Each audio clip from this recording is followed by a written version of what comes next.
അടിക്കഷ്ടം ഏതൊരു മരത്തിൻ്റെയും, പ്രത്യേകിച്ച് തേക്ക് പോലുള്ള മരത്തിൻ്റെ ഏറ്റവും പ്രബലമായ കാതലുള്ള അതിൻ്റെ കുറ്റി മരക്കഷ്ണം ഏറ്റവും അടിയിലെ ആ കഷ്ണം കാണാനില്ല. തേക്കിൻ്റെ 50, 60, 70% അതിലാണ് ഉണ്ടായിരുന്നത്. സ്വാഭാവികമായിട്ടും അവർ ഒഴിഞ്ഞുപോയി. ഒരാളും ഇതെടുക്കാൻ തയ്യാറായില്ല. ആരും ലേലത്തിനില്ലാതെ പിരിഞ്ഞുപോയി. അങ്ങനെ അതങ്ങനെ നിന്നു.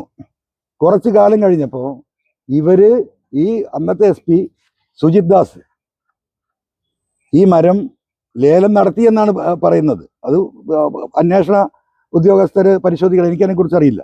പക്ഷെ 20,000 രൂപക്ക് 57,000 ചില്ലാനം രൂപ സോഷ്യൽ ഫോറസ്ട്രി വിലയിട്ട് കൊടുത്ത മരങ്ങൾക്ക് ആ മുറിച്ചിട്ട് ഈ പറഞ്ഞതുപോലെ കുറച്ച് കഴിഞ്ഞിട്ട് പിന്നെ വിൽക്കുന്നത് 20,000 രൂപക്കാണ്. അതിന് അത്ര അപ്സെറ്റ് പ്രൈസിൽ ഇത് വിൽക്കണമെങ്കിൽ ഈ സോഷ്യൽ ഫോറസ്ട്രി ഉദ്യോഗസ്ഥരെ വിളിച്ചു വരുത്തിയിട്ട് വീണ്ടും റീഎസ്റ്റിമേറ്റ് ചെയ്തിട്ട് അവരോട് ഇതിന്റെ അണ്ടർ വാല്യൂ ഉണ്ടെങ്കിൽ അത് കണക്കാക്കിയിട്ട് എസ്റ്റിമേറ്റ് വാങ്ങിക്കേണ്ടതുണ്ട്.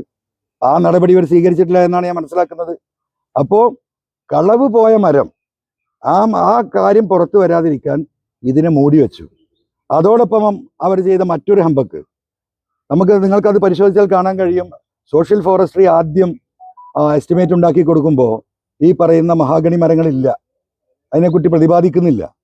അപ്പൊ ഈ തേക്ക് മുറിക്കുന്ന സമയത്ത് ഇവിടെ ഇതിന്റെ അകത്തുണ്ട് എന്നാ പറയുന്നത്. എനിക്കതിനെ അറിയില്ല, അത് നോക്കാനാണ് ഞാൻ പോയത്. നമുക്കറിയാം ചില മരങ്ങൾ ഒരു സ്റ്റെമ്പിൽ നിന്ന് രണ്ടായി വളരും, വി ഷേപ്പിൽ, രണ്ടും ഒരേപോലെ മരമായി വളരും. അങ്ങനെ വി ഷേപ്പിൽ മരമായി വളർന്ന ഒരു മഹാഗണി ഈ ക്യാമ്പ് ഹൗസിനകത്തുണ്ടെന്നാണ് പറയുന്നത്. ഈ തേക്ക് മുറിക്കുന്ന സമയത്ത് ഈ സ്റ്റെമ്പിൽ ഒരു സ്റ്റെമ്പ് മുറിച്ചു എന്ന് പറഞ്ഞാൽ ഒരു മരത്തിന്റെ ക്വാണ്ടിറ്റി മരമുണ്ടാകും അതിൽ. അതാണ് ശിഖരമെന്ന് പറയുന്നത്. എന്നിട്ട് ആ മഹാഗണി മരം ഇവിടുന്ന് കടത്തിക്കൊണ്ടുപോയി സുജിത് IPS ഇവിടെ തിരൂരിൽ മില്ലിൽ കൊടുത്ത് ഈർച്ച നടത്തി ഫർണിച്ചർ ഉണ്ടാക്കി നാട്ടിലേക്ക് കൊണ്ടുപോയി എന്നാണ് ആ പരാതി പറയുന്നത്. അതോടൊപ്പം കിട്ടിയ വിവരം ഈ പറയുന്ന തേക്ക് മരം അതിൻ്റെ അടിയായിട്ടുള്ള തേക്കുക അത് ഇവിടുന്ന് നല്ല പണി കഴിപ്പിച്ച് നല്ല എന്താ പറയുക ഡൈനിങ് ടേബിളാക്കി ഈ പറയുന്ന ADGP MR അജിത് കുമാർ കൊണ്ടുപോയി എന്നാണ് അറിയുന്നത്. ഇതൊക്കെ ഇതിന്റെ ഭാഗമായി അന്വേഷിക്കേണ്ടതാണ്. അപ്പൊ ഇത് വലിയൊരു കളവ് IPS ഉദ്യോഗസ്ഥർ ഈ 2 പേരോ 3 പേരോ ചേർന്ന് ചെയ്തു. അത് അന്വേഷിക്കാൻ ഒരു നടപടി സ്വീകരിക്കാൻ അന്വേഷണം നടത്തണമെന്ന് പറഞ്ഞ മലപ്പുറത്തെ ഈ പറയുന്ന ഇന്നത്തെ SP ആ കളവിന് കൂട്ടുനിൽക്കുക ചെയ്തത്.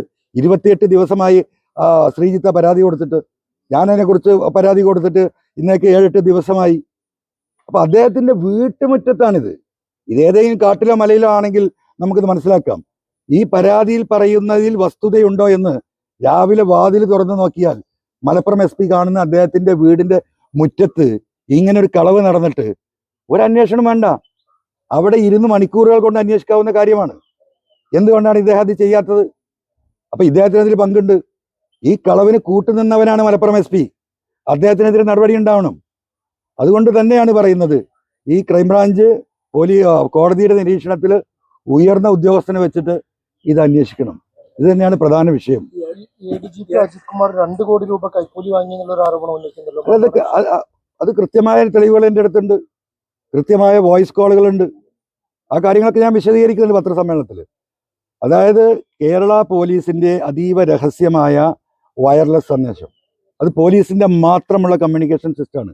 അത് പബ്ലിക്കിൻ്റെ കമ്മ്യൂണിക്കേഷൻ സിസ്റ്റം അല്ല. ആ സിസ്റ്റത്തിലെ 2 മെസ്സേജുകൾ 7 മിനിറ്റും 8 മിനിറ്റുമുള്ള മെസ്സേജുകൾ 2 ചോർത്തിയെടുത്ത് അദ്ദേഹത്തിന്റെ മറുനാടൻ മലയാളി എന്ന് പറയുന്ന ഓൺലൈൻ ചാനൽ വഴി 3.5 കോടി മലയാളികളെ കേൾപ്പിച്ചു അദ്ദേഹം. ആ ന്യൂസ് എൻ്റെ ശ്രദ്ധയിൽപ്പെട്ടപ്പോഴാണ് ഇതിന്റെ വിശദമായ അന്വേഷണം നടത്തി നടപടി സ്വീകരിക്കണമെന്ന് പറഞ്ഞിട്ട് ഞാൻ ഏകദേശം 1.5 വർഷം മുമ്പാണ്, 1.25 വർഷമായി ആ പരാതി കൊടുത്തത്. മറ്റ് പരാതികൾ വേറെ കിടക്കുന്നുണ്ട്. പക്ഷേ രാജ്യദ്രോഹ കുറ്റം ചെയ്ത ഒരു പ്രതി, ആ പ്രതിക്കെതിരെ പരാതി കൊടുത്തു. ആ പരാതി കൊടുത്തപ്പോൾ വളരെ മൈന്യൂട്ടായിട്ടുള്ള എന്താ പറയുക പോലീസ് സീക്രട്ട് ആക്ട് എല്ലാം ഇട്ടുകൊണ്ട് അദ്ദേഹം താൽക്കാലികമായി തടിയുരാൻ വേണ്ടിയിട്ടുള്ള ഒരു പരിശ്രമം നടത്തി.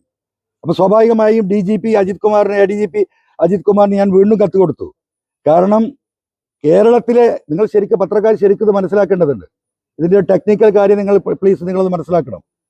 കാരണം കേരളത്തിലെ വയർലെസ് സിസ്റ്റം ഇന്ത്യയിലെ എല്ലാ പോലീസ് സ്റ്റേഷനിലും നല്ല മികവാർന്നിട്ടുള്ള വയർലെസ് സിസ്റ്റമാണ്. എന്താണ് കാരണം? കമ്പ്യൂട്ടർ സോഫ്റ്റ്വെയറുമായി ഇൻ്റഗ്രേറ്റ് ചെയ്തിട്ടാണ് നമ്മുടെ കേരള പോലീസിൻ്റെ ഈ പറയുന്ന ഈ സിസ്റ്റം വർക്ക് ചെയ്യുന്നത്. അപ്പോൾ ഇൻഫർമേഷൻ ടെക്നോളജി ആക്ടിലെ 2000 ആ ആക്ട് 2066F ഇതിനെ അട്രാക്ട് ചെയ്യുമെന്ന് പറഞ്ഞുകൊണ്ടാണ് ഞാൻ പരാതി കൊടുത്തത്. 66F എന്ന് പറയുന്നത് ഈ ടെററിസമാണ്, ടെററിസത്തിൻ്റെ കീഴിൽ വരുന്നതാണ്. അപ്പോൾ MR അജിത് കുമാർ പറഞ്ഞു അത് അങ്ങനെ വരില്ല, നമുക്ക് പ്രോസിക്യൂഷൻ ജനറലിനോട്, ഡയറക്ടർ ജനറൽ ഓഫ് പ്രോസിക്യൂഷനോട് ലീഗൽ ഒപ്പീനിയൻ തേടാന്ന് പറഞ്ഞു. അങ്ങനെ കേരളത്തിലെ director general of prosecution reply കൊടുത്തു. ആ റിപ്ലൈയിൽ കൃത്യമായി പറയുന്നുണ്ട്, if the computer system is integrated with the wireless system it will attract information technology act 2066F എന്ന് പറഞ്ഞിട്ടാണ് അതിന് റിപ്ലൈ കൊടുത്തത്. പക്ഷേ ആ റിപ്ലൈ അങ്ങനെ കൊടുത്തിട്ടും ഈ നിമിഷം വരെ, കഴിഞ്ഞ ആഴ്ച ക്രൈംബ്രാഞ്ചിലെ 2 SI വന്ന് എൻ്റെ അടുത്ത് സ്റ്റേറ്റ്മെന്റ് എടുത്തു. ഞാൻ പറഞ്ഞു എനിക്കൊന്നും പറയാനില്ല, എനിക്ക് പറയാനുള്ളത് ഈ വയർലെസ് ചോർത്തിയ വിഷയത്തിൽ ഡയറക്ടർ ജനറൽ ഓഫ് പ്രോസിക്യൂഷൻ കൊടുത്തിട്ടുള്ള ലീഗൽ ഒപ്പീനിയൻ ഉണ്ട്. ആ ലീഗൽ ഒപ്പീനിയനിൽ പറയുന്ന കാര്യം 66F അട്രാക്ട് ചെയ്യും. അതുകൊണ്ട് ആ 66F അട്രാക്ട് ചെയ്യുന്ന രീതിയിൽ നിങ്ങൾ ഈ പറയുന്ന FIR ആൾട്ടർ ചെയ്യണം, അല്ലെങ്കിൽ അഡീഷണലായി ഇത് ചേർത്തിട്ട് വേണം ചാർജ് ഷീറ്റ് കൊടുക്കാനെന്ന് ഞാൻ പറഞ്ഞു. ഈ നിമിഷം വരെ നടപടി ഉണ്ടായിട്ടില്ല. അത് ആ രീതിയിലാണ് പോലീസ് കൊടുക്കുന്നതെങ്കിൽ അതിന് സ്വാഭാവികമായിട്ട് നിങ്ങൾക്ക് സാജൻ സ്കറിയെക്കുറിച്ച് നിങ്ങൾക്കറിയാം. അദ്ദേഹം ഇപ്പോൾ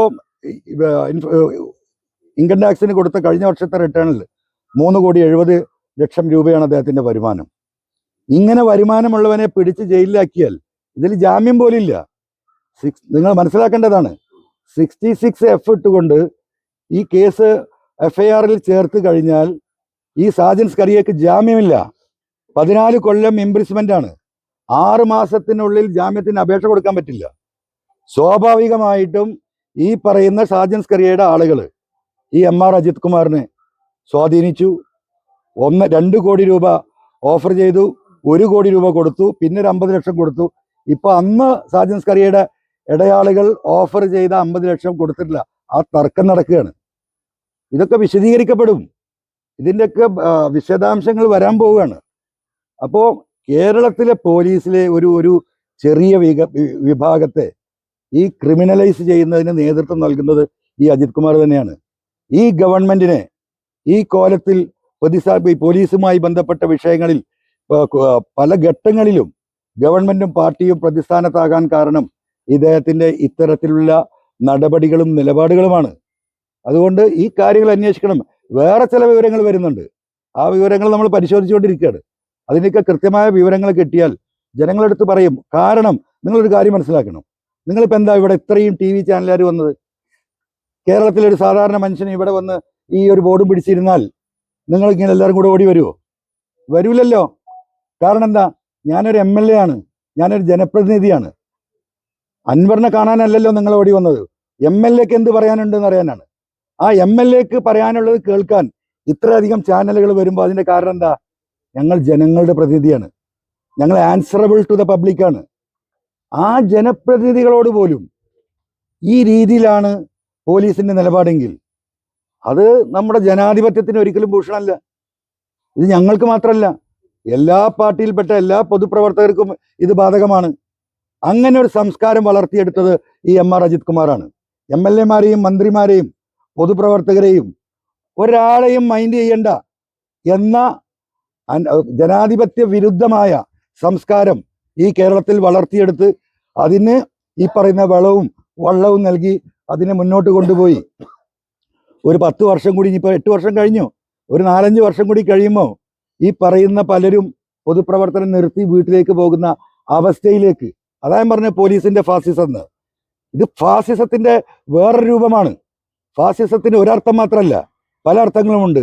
അതിലൊരർത്ഥമാണ് ഈ MR അജിത് കുമാറും ഈ പറയുന്ന മലപ്പുറം SP ഒക്കെ നടപ്പിലാക്കിക്കൊണ്ടിരിക്കുന്നത്. അത് ജനങ്ങളെ അറിയിക്കുകയല്ലാതെ എന്നെ സംബന്ധിച്ച് മറ്റൊരു മാർഗമില്ല. 2 കോടി രൂപ കൈക്കൂലി വാങ്ങി എന്ന് പറയുന്ന ADGPയും അതുപോലെ തന്നെ മരം മുറിച്ച് നടത്തി എന്ന് പറയുന്ന SP ഒക്കെ അതേ സ്ഥാനത്ത് തുടരുകയാണ്. അപ്പൊ ഇതൊരു ആഭ്യന്തര വകുപ്പിന്റെ പിടിപ്പുകേടല്ലേ? വകുപ്പ് മന്ത്രിക്ക് അതിൽ ഉത്തരവാദിത്വം ഒന്നുമില്ലേ? അല്ല, അതില് വകുപ്പ് മന്ത്രിക്കല്ലല്ലോ അതിൽ ഉത്തരവാദിത്വം. ഇതിന്റെ ADGP എന്ന് പറയുന്ന ആരാ? അഡീഷണൽ ജനറൽ ഓഫ് പോലീസാണ്. അതിന്റെ മുമ്പ് പോലീസ് ചീഫ് ഉണ്ട് ഇവിടെ. ഈ എല്ലാ ADGP-മാരെയും ഭരിക്കുന്ന ഒരു പോലീസ് ചീഫ് ഉണ്ടല്ലോ, അദ്ദേഹത്തിന്റെ ഉത്തരവാദിത്തമല്ലേ? അദ്ദേഹത്തിനാണല്ലോ ഉത്തരവാദിത്തം. അത് കഴിഞ്ഞിട്ടല്ലേ ബാക്കിയുള്ളടത്തേക്ക് വരുള്ളൂ. അദ്ദേഹത്തിന് നിലപാടാണ് സ്വീകരിച്ചത്. ഈ സാജൻ സ്കറിയയുടെ കാര്യത്തിൽ തന്നെ ഈ പോലീസ് ചീഫിനെ പല ഘട്ടങ്ങളിൽ പോയി ഞാൻ നേരിട്ട് കണ്ടതാ. എന്തെങ്കിലും നടപടി സ്വീകരിച്ചോ? അല്ല, മുഖ്യമന്ത്രി അല്ലല്ലോ അതിന് ഉത്തരം പറയേണ്ടത്. അതിനാണല്ലോ അദ്ദേഹം ശമ്പളം വാങ്ങിയിരിക്കുന്നത്. എന്താണ് നിലപാട് സ്വീകരിക്കാത്തത്? DGP അടക്കം സംസ്ഥാന സർക്കാർ അതെ, സ്റ്റേറ്റ് പോലീസ് ചീഫ് എന്തുകൊണ്ട് ഈ വിഷയത്തിൽ ഇടപെട്ടില്ല? എന്തുകൊണ്ട് ADGP അജിത് കുമാറിനോട് ഈ കാര്യങ്ങളെ കുറിച്ച് അന്വേഷിച്ചില്ല? അന്വേഷിക്കേണ്ട വിഷയമല്ലേ? DGP അടക്കം സർക്കാരിന്റെ നയത്തിന് വിരുദ്ധമായി പ്രവർത്തിക്കുന്നു എന്നാണോ? 100% സർക്കാരിന്റെ നയത്തിന് മാത്രമല്ല, ഈ ഗവൺമെന്റ് എന്ന് പറയുന്നത് പാവപ്പെട്ടവരെ സഹായിക്കാനുള്ള ഗവൺമെന്റാണ്. ലക്ഷം പാവങ്ങൾ വോട്ട് ചെയ്തിട്ടാ രണ്ടാമതും ഈ ഗവൺമെന്റ് അധികാരത്തിൽ വന്നത്.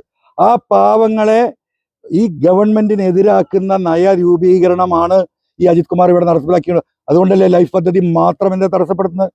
നിങ്ങൾക്കറിയോ, ഈ പോലീസ് സമ്മേളനം കഴിഞ്ഞ് ഈ വിഷയം ഞാൻ അവിടെ അവതരിപ്പിച്ച് പോകുമ്പോൾ പിറ്റേ ദിവസം രാവിലെ മലപ്പുറം ജില്ലയിലെ പോലീസിന് ഈ SP കൊടുത്ത നിർദ്ദേശം എല്ലാ വണ്ടിയും പിടിക്കാനാ. മലപ്പുറം പോലീസ് സ്റ്റേഷനിൽ 27 വണ്ടി പിടിച്ചു എന്ന് പറഞ്ഞാൽ എനിക്കറിയില്ല. ഈ പറഞ്ഞതിന്റെ പിറ്റേ ദിവസം ഈ ഒരു പൊതുവിഷയം അവിടെ ചൂണ്ടിക്കാണിച്ചപ്പോ ഈ SP-യുടെ പ്രതികരണം അങ്ങനെയാണ് ഉണ്ടായിട്ടുള്ളത്. ഒരു സ്ഥലത്തും മണ്ണും മണലും കല്ലും ഇല്ല. ഒരു വണ്ടിയെ മൂവ് ചെയ്യാൻ അദ്ദേഹം സമ്മതിക്കുന്നില്ല. ഇവിടെ ഒരു കൺസ്ട്രക്ഷൻ നടക്കുന്നില്ല. ഒരു തൊഴിലാളികൾക്കും പണിയില്ല. ഇങ്ങനെ പട്ടിണിക്കിട്ട് ഈ ജനങ്ങളെ മുഴുവൻ, എല്ലാവരുടെയും ചോദ്യം എന്താ? എങ്ങനെയുണ്ട് നിങ്ങളെ ഗവൺമെന്റ്? വല്ലാത്തൊരു ഗവൺമെന്റാണ് കേട്ടോ. വണ്ടിയായിട്ട് റോഡിലേക്ക് ഇറങ്ങാൻ വയ്യ. പെറ്റി കേസ് FIR ഇടാൻ പറയുന്നു. അതിൽ വീരൻ സുജിത് ദാസ് ആയിരുന്നു. ആ സുജിത് ദാസിനെ മറികടക്കുകയാണ്. വൈകുന്നേരം ആകുമ്പോഴേക്ക് ഈ പറയുന്ന 100 കണക്കിന് FIR വരണം. 500 രൂപ പിഴ അടക്കേണ്ടവന് 1000, 5000 അടപ്പിക്കുക. നിങ്ങൾക്കറിയാം, ഇവിടെ നമ്മളെ തൊഴിലാളികളിലൊക്കെ ഭൂരിപക്ഷവും ബൈക്ക് ഉപയോഗിക്കുന്നവരാണ്. ഒരു ബൈക്കിൽ 2ഉം 3ഉം ആളുകളാണ്. 3 ആൾ പിരിവിട്ടാണ് ഒരു വാഹനം വാങ്ങിക്കുന്നത്. ഈ വാഹനം വാങ്ങിയിട്ട് രാവിലെ 6 മണിക്ക് ഇവരുടെ തൊഴിൽ ചെയ്യാൻ പോവുകയാണ്. അവിടെ തടഞ്ഞു നിർത്തി 5000ഉം 10000ഉം ഫൈൻ ഇടാൻ ആരാ പറയാ?